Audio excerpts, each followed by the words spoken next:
Hello, it's Coach Brian Piranha, ready to get started with Wellable. I'd love to introduce myself and then go into everything from there. I've been a practicing nutritionist, exercise, fitness, health coach for the last 7 to 8 years. I do it remotely. I have clients all over the U.S.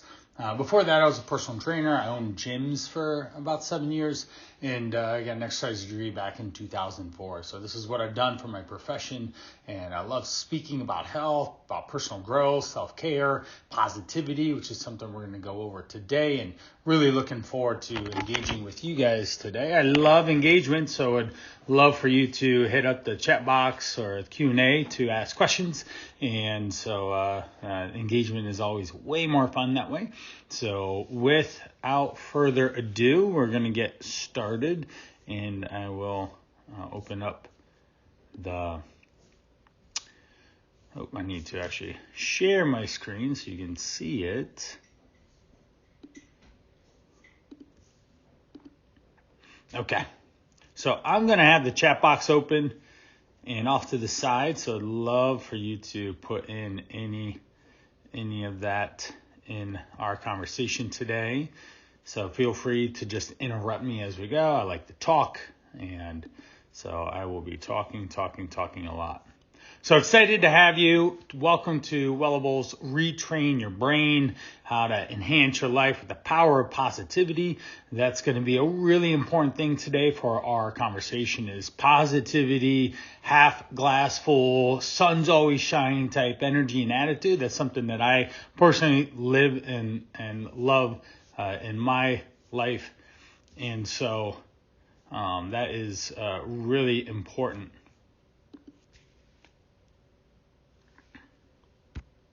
So, all right, let's get to it. So power positivity, as I was saying, half glass full type attitude and energy. Looking forward to going through that today. So in today's agenda, benefits of a positive attitude, the dangers of negativity and how it weighs on your body and your energy, your mindset, your everything that is all encompassing of who you are, and then reverse that thought process. How do we break the habit of going down the negative thought pattern train route? Like that's just not a really good place to live or be.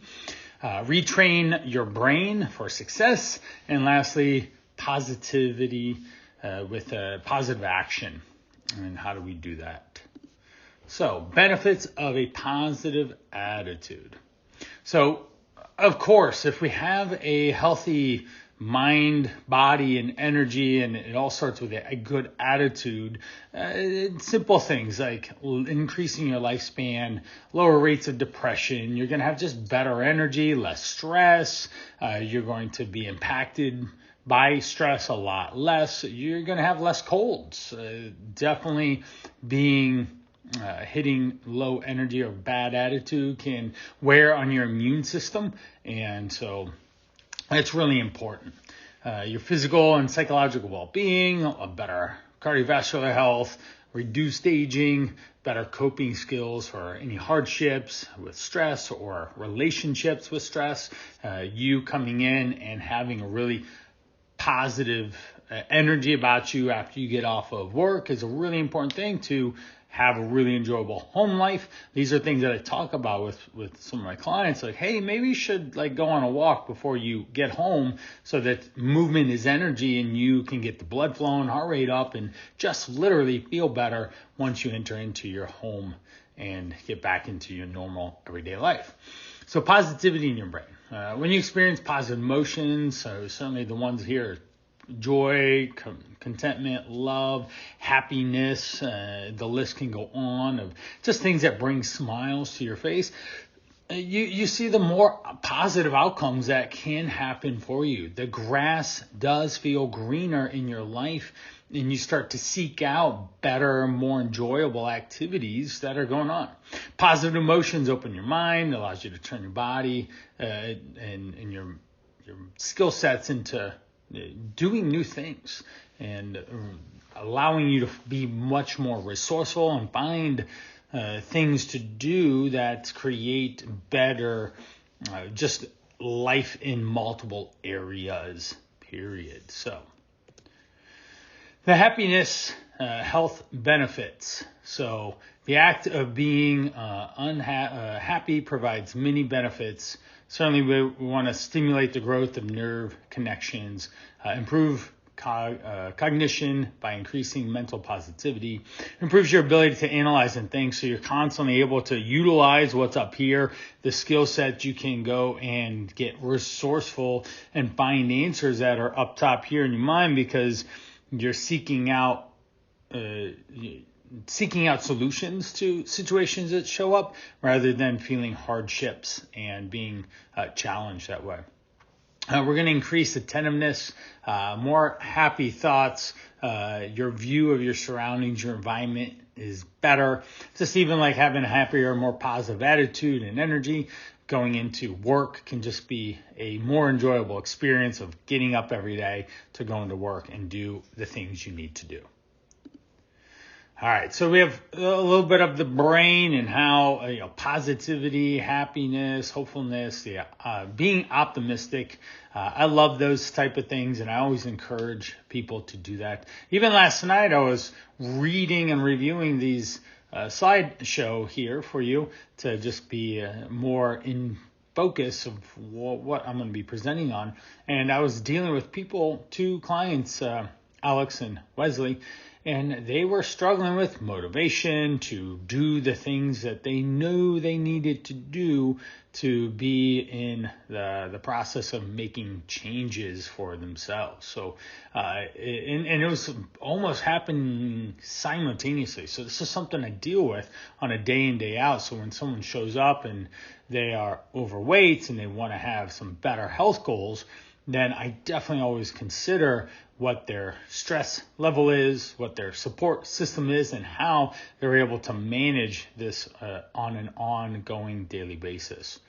So joyful thoughts decrease cortisol and produces serotonin, and so you just feel better. Even dopamine can get released, and you just have that feel better type energy.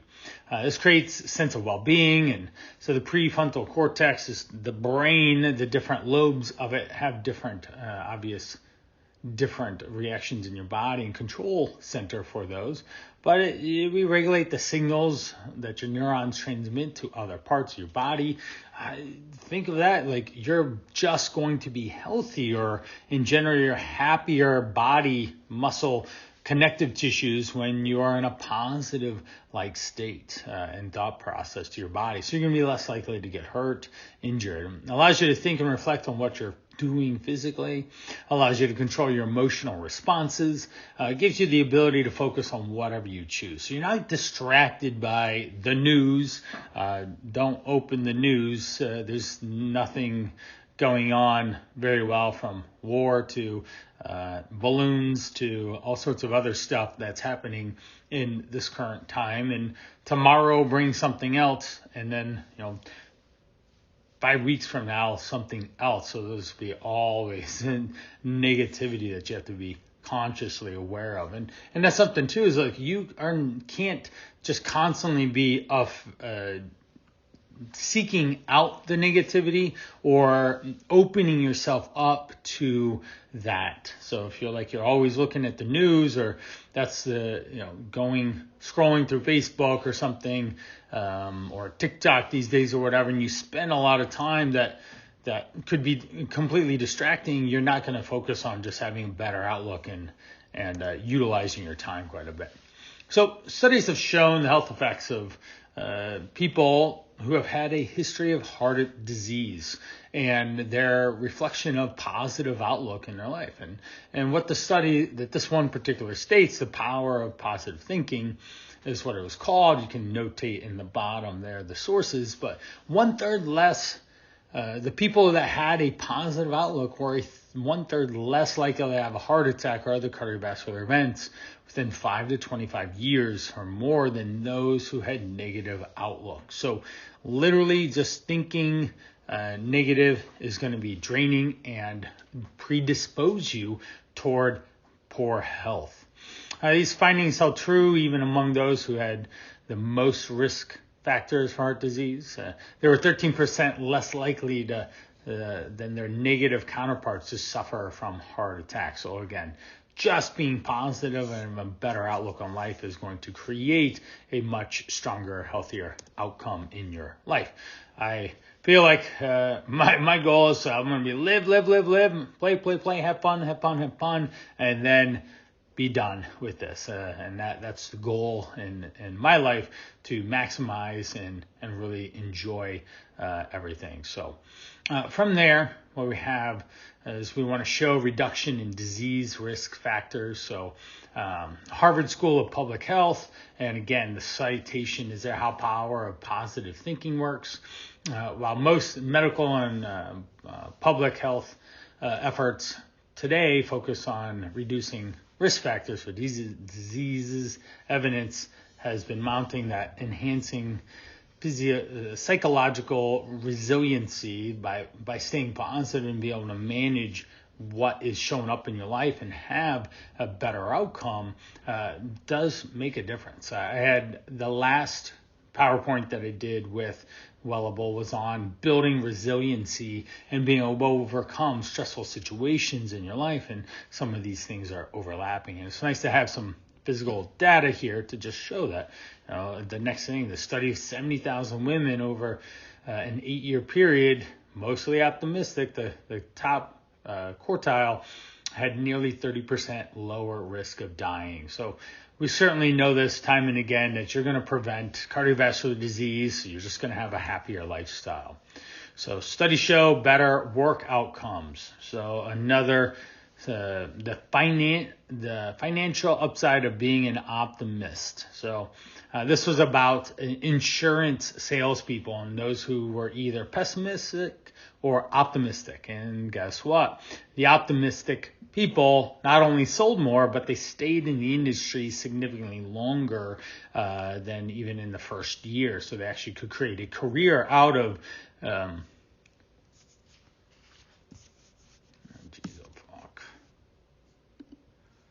Recording in progress. Apologies on that. Hopefully we are all good here. Apologies on that. So let's continue. So what we have is ultimately optimism really allowed people to just be better at their profession. So, all right. So positivity in health. So what we have is I am going to also scratch my video here so that hopefully that'll save on the bandwidth. All right, I'll check back in a bit. So the power of positivity, it flows through us. Joy, gratitude being a really big thing. Something that we'll talk about later is the power of positivity and making sure that you are in a grateful attitude and that you're able to really be impactful in your relationship with others around you, and just grateful for the life that you are living and experiencing in. So from there, what we have is positive emotions broaden visual attention, which enhances creativity, collaboration, effective problem solving. So you literally just become a better teammate amongst the other people in your life as well. So this is something super important to have and know and understand. So creativity, collaboration are super important. And who doesn't like working with someone that is excited about the work they're doing or have a positive attitude that they can-do attitude? You know, that person's going to be significantly much more enjoyable to have on a team that you're trying to problem solve and go through all this stuff with. So from there, think happy to be happy. So this is pretty staggering. 70,000 thoughts per day, which can either build you up or tear you down. So that's a significant amount of positive or negative impact, or even neutral. Neutral isn't the worst thing ever. We can't just have positive or negative thoughts all day, every day, but we do want to trend neutral to positive. The actions we take can expand or contract different parts of your brain, firing circuits and allowing you to engage differently in the social environment that you're in. What we think, do, say matters and affects us on the inside. The people around us get impacted quite a bit as well. So that's super important to note and understand. So from there, then we go into the being on the bright side. It allows you to refocus, recenter, and move away from negative thoughts. If some of you would love to put in the chat box or a Q&A or something, I'd love to see, how much work that do you do on reinforcing positivity, positive thoughts, and being aware really impact your everyday. I would love to see that. And training your brain to focus on these things is something that you literally can do. In the beginning, it may be a struggle. That's where some of journaling and such, again, we'll go over that in a bit, but writing stuff down or pausing and stopping in moments to help understand why you're feeling the way you do is super important to manage that from just being excited about life. So, all right. So we have the dangers of negativity. How does thinking negative thoughts or trending lower energy or have a bad attitude not negatively impact you? So, dampens enthusiasm. You're just not that happy, go-getter type person that everyone would love to be around. Your motivation to do things lessens. You're not going to be, say, that self-starter. You're going to be able to go through getting challenged by situations or things that show up in your everyday life. Decreasing overall happiness, a lot more stress and anxiety, indecision, procrastination, and certainly goal-oriented actions. So I had a lady that wants to join the Navy. She needs to lose some weight, over 30 pounds. And she's knows what to do. We have a solid plan of action. She's got more than enough support with me, with her parents, but there's still a gap in this being ready, emotionally, mentally in charge toward doing the physical things of physical activity, of making sure she keeps her calories in check, have a good nutritional approach to lose the weight to be able to enlist in the Navy. And so if she's not consistently taking action, which is the most important thing anyone can ever do, is just keep taking steps forward to produce better outcomes, then she ends up dwindling and not doing so well overall with her everyday life. And so from there, what we have is so we just have to keep working on making sure that she stays on track. So, all right. Next up, just checking in. Everyone's been hearing me okay? And we're doing good? Perfect. Okay. Just the breaks. I'm going to mute my video again. So appreciate that. Thank you for checking back in. All right, so negativity in your health. So negative thinking slows down your brain coordination, making it difficult to process thoughts. I won't lie, like the break in the Wi-Fi is just like, am I still on here? And so like my thoughts and patterns start to adjust, like making sure I'm not just staring at my computer talking to myself. I want to make sure that we're communicating this and giving the best presentation it can. So being just negative just slows you down. Your reactions, your thought process, your social engagements with others. You certainly know when you have someone that's a downer in a sense, and they are just not that fun to be around. Your engagement with them is just not going to be that exciting or motivated, and whoever has a stronger frame of reference generally moves the conversation one way or the other. So that's something that's super important to to manage and understand too, is knowing that if someone is grumpy and they're always grumpy and their grumpiness overpowers your happiness, then you might leave that relation, that engagement a little grumpy in a sense. So we don't want that. Feeling frightened, which often happens when focused on negative outcomes. You just have less activity happening in your brain. You can't process new information, and you're not a creative problem solver.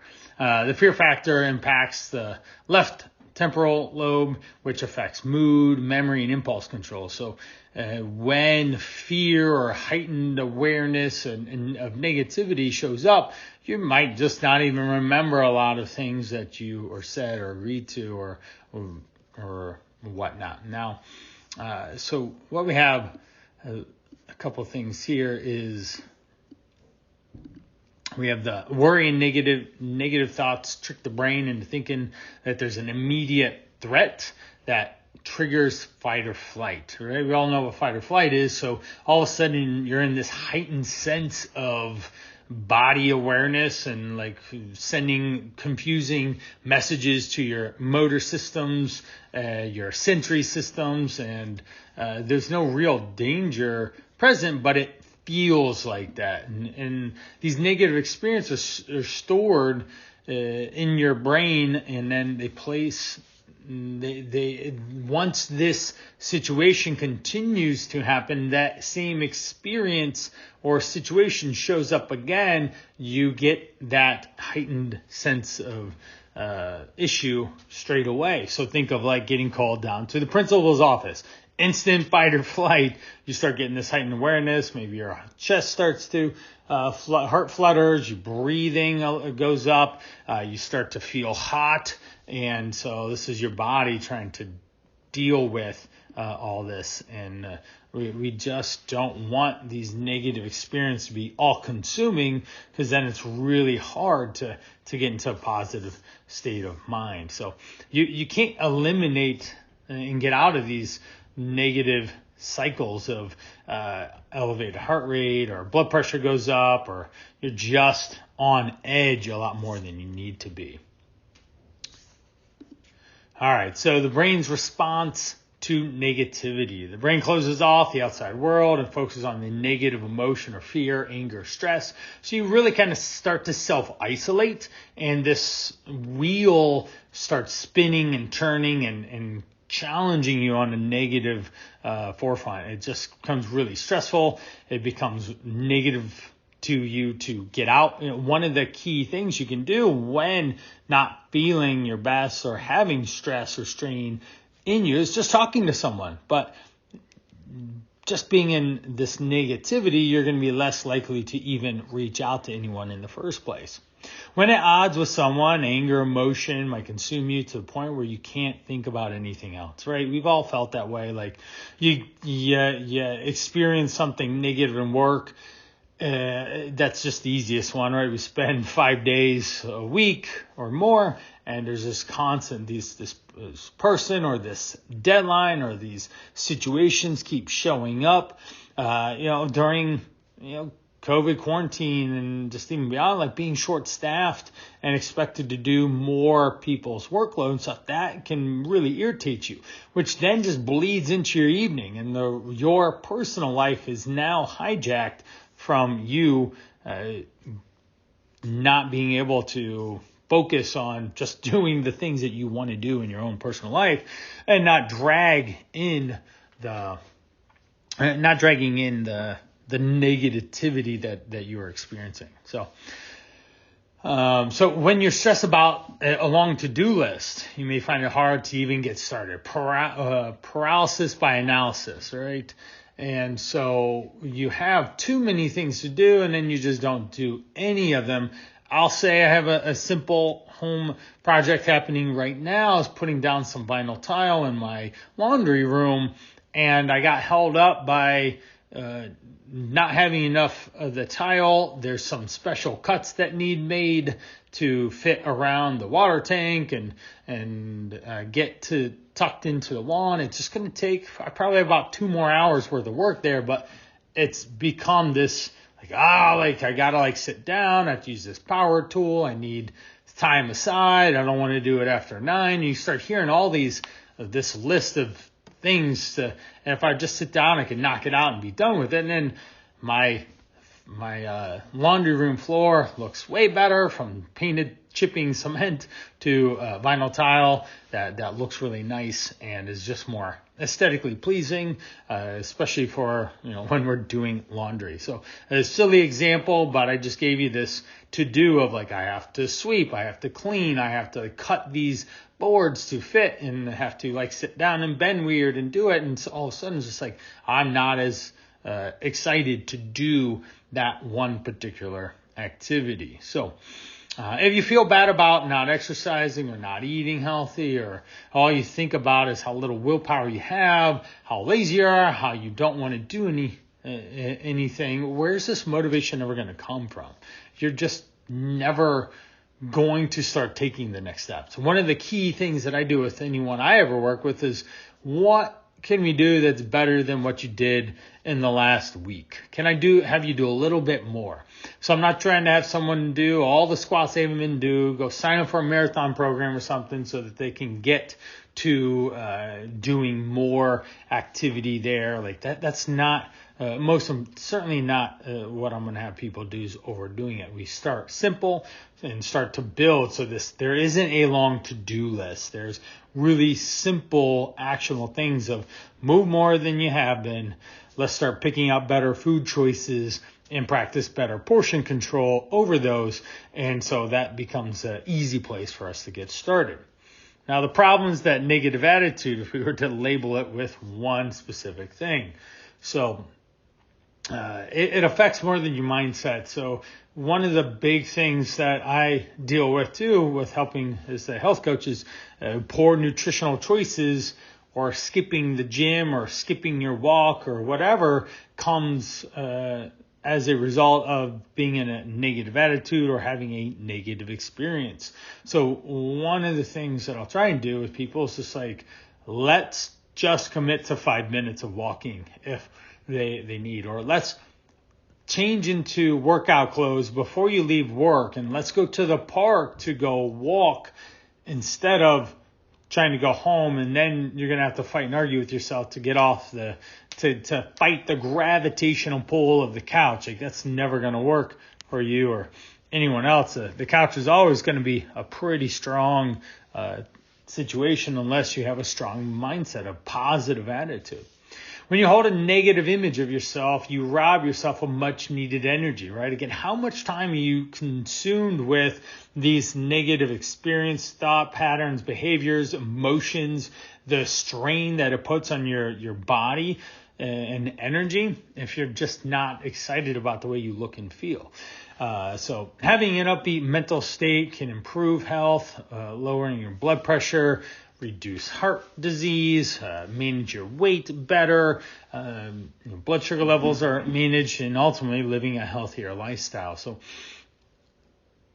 it's important to focus on understanding what triggers negative attitudes or energy, how to make sure you aren't impacted by them so much. The simple adage of I'm rubber, you're glue, whatever you say to me bounces off me and sticks to you. So you do not have to let any external situation impact you on a negative situation. So that's something just super important to know. And managing trying to work around the negative situation in the first place. Why is it hard to be positive sometimes? Our brains are wired to focus on threats to ensure survival. So when balloons fly over the USA, everyone's focused on what is that balloon doing here and what is it trying to, this is just current news happening and what's the impact of these things showing up. And so people definitely certainly get a little more stressed out, and because why are they here? So we just focus on the negativity of what they could do or what the impact is. These survival mechanisms can lead to pessimism and a thought process that things will go poorly. The glass is half empty instead of half full. I'd love to see in the chat box, which one do you trend more toward? Half full, half empty? I'm a half full guy. I'm a sun is shining all the time. I'd love to see that. So if you want to send it to me, you can send it to just me personally. I'm not going to announce names or anything, but would love to see some engagement here. Where do you land in this? The positive, the negative, half full, half empty? The types of negative self-talk. So perfectionism. It's either good, bad. There's no middle. If you're not perfect, you're a total failure, right? Personalizing. You blame yourself for everything's going bad. If your friend cancels on you, it's your fault, not someone else's. Catastrophizing. You dreamt up the worst possible outcome. Small issues are indications of doom. Filtering. Searching for the negative aspect of any given situation, filtering out the positive ones. Vacation are mostly great, but you complain to yourself and others about delayed flights instead of mentioning positive experiences. So that's something that we found with a certain person in my family. It's just like, wow, we'd rather not be around them. Every time we are around them, they're always filtering out negative experiences of like, this restaurant served me overcooked whatever, but the whole meal and experience and the ambiance of the whole situation was very positive. But that was the one singular thing that they noted from the whole time we spent together. Perfectionism.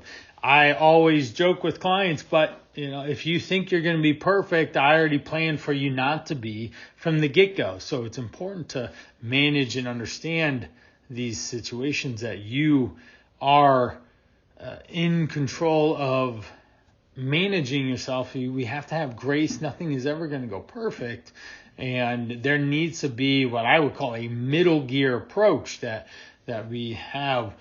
We move away from the all or nothing and move into more moderation, balance, flexibility, because life is always changing and we want to be agile and lean and the ability to move with it. So for me, if I were to do any of these, I'm probably going to filter out of all four of these. I'll filter more than I would just the worst outcome ever, or good or bad. There's no middle ground. I'm very much of a middle of the road type person. Personalizing.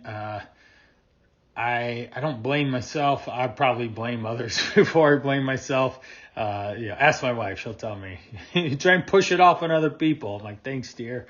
Thanks for letting me know that. So again, I'd love to see if any one of these four, perfectionism or personalizing it to yourself or catastrophizing it or filtering, which one resonates with you the most.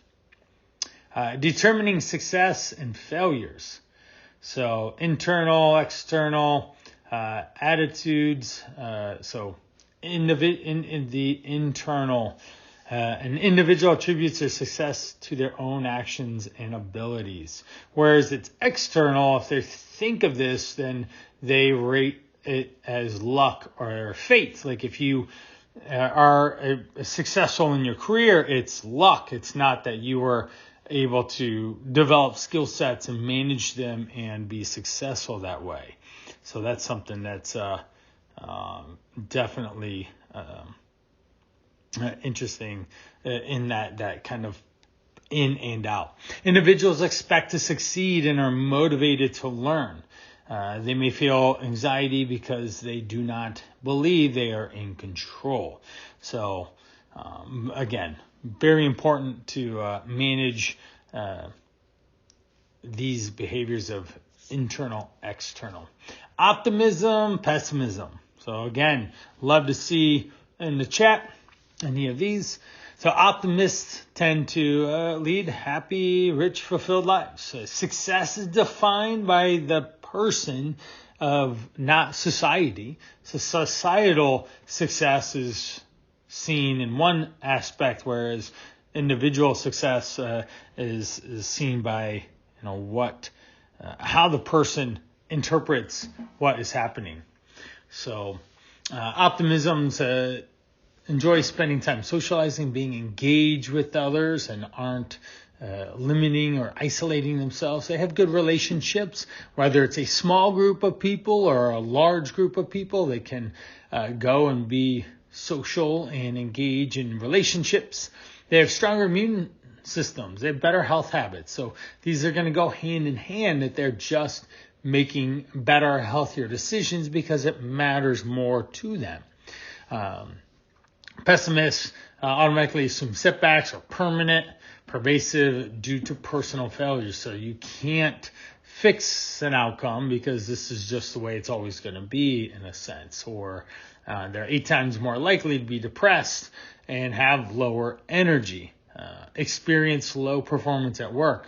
So you are always feeling like you're never performing well enough, and that in itself can be a self-determining situation for you. Now, have rockier interpersonal relationships. So with that, we are making sure that the people in your circle are going to be, you're going to have more of a challenge dealing with them on an everyday basis. If you are a pessimist, you're just not going to want to. Reversing the thought process. So we talked about the negativity and its impact and the brain, the body, your health.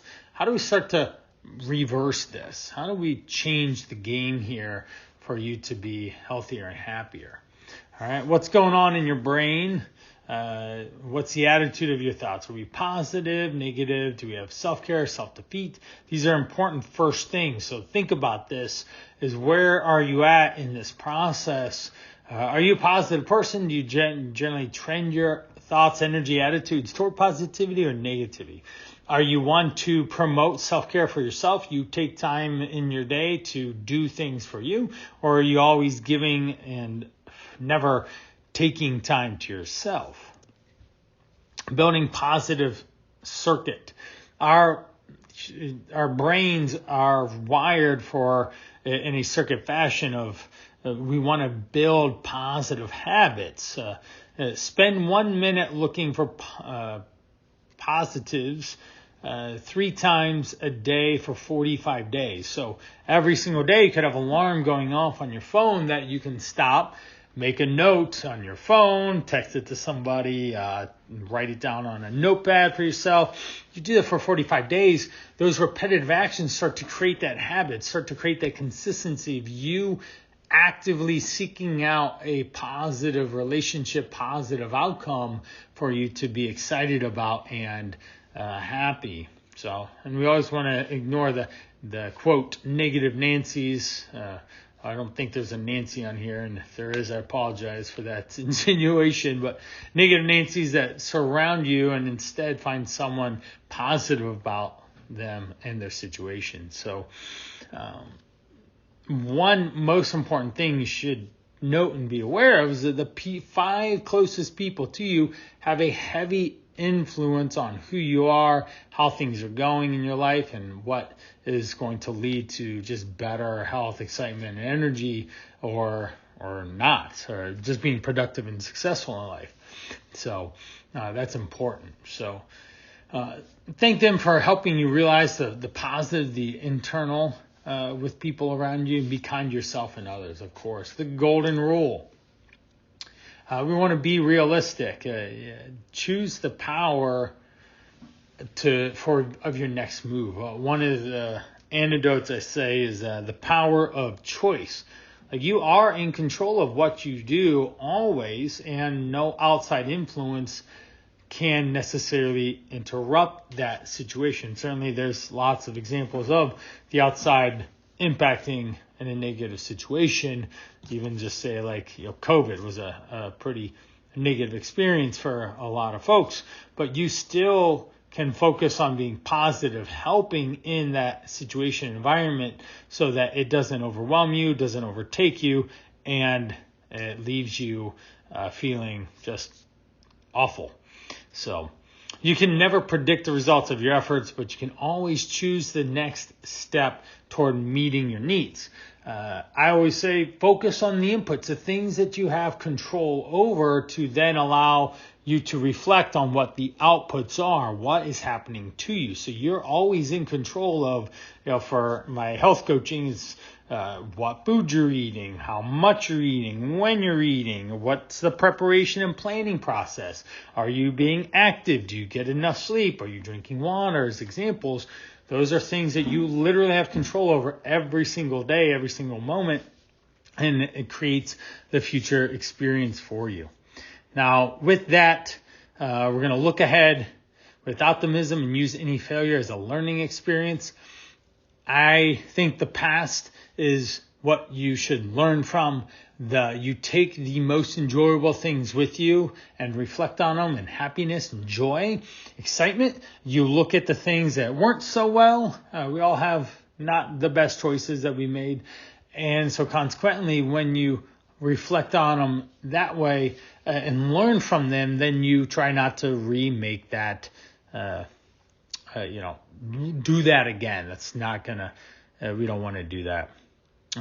Just keep going back and forth over situations that aren't helping you. So when results are disappointing, adjust your expectations to take another step. So I would love to say I have the Midas touch, and every single weight loss person I ever work with comes back to me and they've lost weight every single week. Well, I am only one part of the gears, one gear in the wheel cog system that is turning this person's life in a better situation. So when we have to have the right expectations. So like Super Bowl Sunday was this past weekend, and if someone went to the party and overate, they should not expect to necessarily lose weight the next day, right? They ate too much, and therefore it had a negative impact on them, and that would be, we wouldn't want them to have and experience that. So with that, we will focus on you reflecting on your choices while at the Super Bowl to then make better decisions the next big party event that shows up. Through this natural, though it's natural to have a survival threat feeling when your efforts fail to bring immediate and visible rewards, you have to remind yourself that you're not in survival and you're not actually threatened. I like this last bullet point. Most human achievement came from efforts that did not bring immediate visual rewards. Like Thomas Edison and the light bulb. How many times did he try to create the light bulb in and of itself before he got visible rewards that actually worked, right? There's 10,000 or whatever they say it was. So if at first you don't succeed, you try again. If for a client that has a weight loss goal that I'm working with, if they don't succeed, then let's reflect what happened this last week that got you thrown off from making progress, and let's implement better. Ruminating or problem solving. So are you spending a lot of time thinking about a situation or problem, or actually trying to problem solve it? So what's the difference? If you're actively solving or preventing problems, keep processing. If you're just rehashing the event, then you're ruminating on it and it's not going to do anything better for you, and you keep going more negative, you better stop. Get up and do something to get your mind off the issue, a pattern interrupt. So like go walk, go talk to someone, go just stop thinking about it for a little bit, and that'll help you refocus your brain to get you back into the problem-solving mode. Taking your own medicine. Most people are overly critical of themselves. They often beat themselves up and magnify their mistakes, and only drags themselves down, but can drag you down too if someone's in a negative atmosphere, a negative situation. Again, their negativity can pull you down, and then all of a sudden you're in a bad mood because they're in a bad mood, and you don't even know why you're in a bad mood after you stop and think about what's going on. Studies have linked self-compassion to everything from improved psychological well-being and better body image to enhanced self-worth and motivation. So when you have compassion, there is grace in the situation of trying to work through different situations and experience, then we want to make sure that you then can focus on motivation. If you're trying to be motivated from the get-go, it's never going to happen. Motivation usually follows action, not generally the other way around. Self-love is powerful, can really light a fire under you and take care of yourself. What would you say to a friend who was having these issues? It'd be take a dose of your own medicine, speak to yourself as if you're speaking to good friends. You can't beat yourself up. So there's images of different things of happy, sad, silly, all sorts of things. And you can check in with yourself throughout the day. I think there's even apps on this that you're able to check in and see what's going on and how it's processing in your situation. So with that, what we're looking for is making sure that you're assessing what's happening in the present. Your present situation is the only thing that you are aware of, that you know, that you learn, that you understand of what's happening to you right now. And then we can use that to then move you forward. So knowing that you are presently happy or silly or mellow or surprised or unhappy, you can then make a better decision to improve that situation one way or another.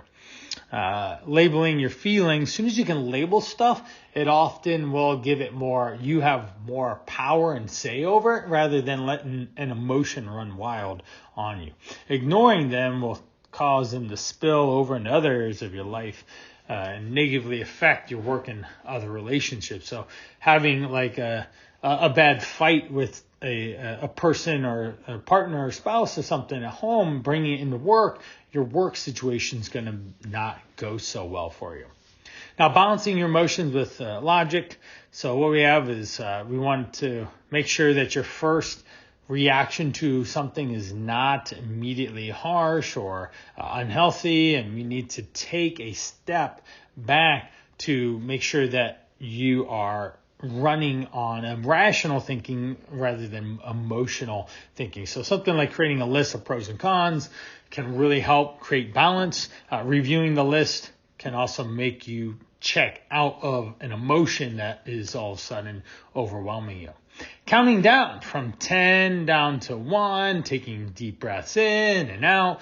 Those things cause you to slow down and gain more focus, awareness, and control. So breathing can really help you get out of the negativity and get back into control in and of itself. So what are some stress-reducing techniques that you do in some of the situations? I'd love to see the chat box. If you could mark some, that'd be great. And I just want to make sure you guys are still hanging on there. I'll turn on my video here for a minute to a second here. I'm still here, still here talking. So I'm going to turn that back off just to ensure that we have good connectivity. So check in. Let me hear something from you guys. What's gone well? What's doing well for you? Visualize. Getting out into nature. That is a wonderful one. I've been a runner. I go on hikes with my wife and my dog quite a bit. And so that's sun, walking away for a while, facing the sun. The sun today, it's like almost 60 outside. February, I'm a little south of Cleveland, Ohio. The sun is amazing and it gives energy to you, right? It's a big ball of energy. And when you feel the warmth of that, then it's all of a sudden, it's like, oof. I would say allowing time, space is going to be the biggest thing that's going to be able to shift you from a negative situation to being able to think through solutions and activity there. Getting on your feet, on the ground for good, ion exchange for the earth. Yeah, Huberman Lab. He's an excellent. I've listened to a number of his podcasts. They call that grounding, and it is. You get your bare feet into the grass and the dirt, and you can just get more in tune, right? In our present world of how we live and do things, like there's always something on your feet. You're never actually on the ground, even in grass, right? We walk on sidewalks, you sit in cars, go in office, you're walking on carpet. So there ends up being not a lot of outdoor activity time. I'm going to keep going because we're going to run out of time because I like to talk too much. Retraining the brain for success. So what we have is daily gratitude, starting and ending your day with one positive thing you're grateful for. Gratitude, gratitude, gratitude. If you go over any self-care podcast or a video on YouTube or online or any self-improvement book, you're going to find gratitude being an incredibly easy way for you to shift into the positive because you're focusing on what's good. Notebook, phone, app, it's a daily practice that you want to work on. Using mantras. I love the I am statement. I am beautiful. I am strong. I am positive. I am capable. Using all sorts of adjectives like that once behind I am can give this resonance of you just being a healthier, better, more balanced person to handle everything. It might take a couple times to get into the practice and believe these things. We call this say the belief table, like making sure that you're constantly reinforcing, focusing on your beauty, on how special you are and all that. Writing it down. So writing things down. As soon as you get a negative experience or something, if you write it down, all of a sudden it's not on in your head, it's on paper. And then again, that gives you space. It takes one step back from being in the thick of it and just probably ruminating in your mind, and then starts to move you toward focusing on problem solving. So if you're feeling down, write it down and start to understand why and what's giving you this lack of willpower or procrastinating there to do stuff. So when you acknowledge, say, the dark emotions, they have less power over you. Staying centered, so something that you have to kind of have your own personalization statement and being able to focus on that positivity. So you're going to constantly want to go to what is your life motto, what is your mantra as a human being, what type of body, energy, life do you want to look like, be like, know your personal values and what is disrupting them. I love that because that's going to help keep you calm when things start to want to ruffle your feathers there. So thank you for engaging. It just makes it more fun. Really ways to kind of create space for yourself and focus inward on yourself, like yoga, meditation, nature walks, deep breathing. These get you out of the everyday busyness and allows you to focus.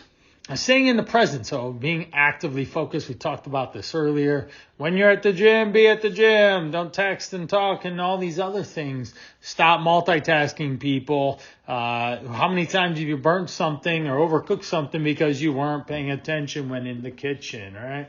I've done that a lot myself. When you're working on a project, don't work on 3. Get 1 done and move on. If someone wants to come and ask you a question or interrupt the process, push them off to a more convenient time for you. I can't handle this now. I can at 1 though. Do you want to talk then? Great. Easy way to reframe it. You're not saying no, just I'm capable of dealing with this situation at 1 rather than right now. So we want to make sure that you're staying present in the moment. Eating well, drinking well, sleeping well, of course. Literally the food you put in your body affects your emotions, your mood, your energy, your body weight, your mental health. So focus on eating healthy, drinking lots of water, having good exercise activity patterns, and knowing that when you don't get a lot of sleep, when you don't eat healthy, when you're not drinking water, your body just literally runs in the negative. It runs down on energy and your ability to manage and deal with everything that you have. Be kind. The golden rule of life. Be kind to one neighbors. Treat others as you would want to be treated. If we could just focus on that one simple truth, things would be a lot better. So there's a strong ripple effect of taking care of others. Swap negative thoughts with positive ones. So I never get a project done to, I will complete this project if I focus, or I hate how I look in this dress to, I am beautiful with what I'm wearing. So I can't do it. Thank you for the challenge to stay positive and focus on what are the things that I can do in this moment to ultimately achieve what it is. So I don't want to get out of bed. I am grateful that I woke up this morning to start a brand new day full of possibilities. Positive activity. So answer these questions. You want to write it down. 3 things that you love about yourself. You can do this quickly. It's great. I'm going to be wrapping up here. We got like 2 or 3 more slides. So 3 things that you love about yourself. 3 things you're grateful for. 3 things you're good at. And write down a challenge and 1 positive step you can take to overcoming it. So these are really positive things. 3 things you love about yourself. You can take a picture of this. I'll leave it up here for a moment on your phone or just a screenshot on your computer or something. 3 things you love about yourself, 3 things you're grateful for, and 3 things you're good at that really builds you up and gets you into that positive frame of reference. And then we go to what's the challenge and how do I take 1 positive step toward it. So staying positive by utilizing techniques, strategies, skills that we talked about in this presentation. You're able to retrain your brain, refocus yourself, recenter yourself, and focus on what's positive in your life and reframe the negatives. And that's the important thing. Everyone has negatives. It's just the way you look at them. If you're always going to these situations that glass is half full, then you're going to have opportunities to improve whatever situation or quote negative that you are dealing with. So thank you very much. I'm going to turn on my video here. Apologies on the disruption we had with the Wi-Fi, but hopefully I was able to stay on track, give you some exciting things to learn about, to stay focused on and reframing the positive life outcomes that you're looking for, dealing with negative impacting situations. We all face them in our life, but we want to make sure that you're equipped with being able to step back and step out of those situations to then find the answer. You have the answers that you need to solve the problems that you're in, or you can find the answers by talking to someone, looking something up on YouTube or something like that. And in books and podcasts, it's just that you have to stop ruminating and living in the negative experience to then find out how to manage the situation better. So really appreciate your time today. Thank you. There's our wellness_services at wellable.co. If you have any questions, I'll be here for 1 more moment as well.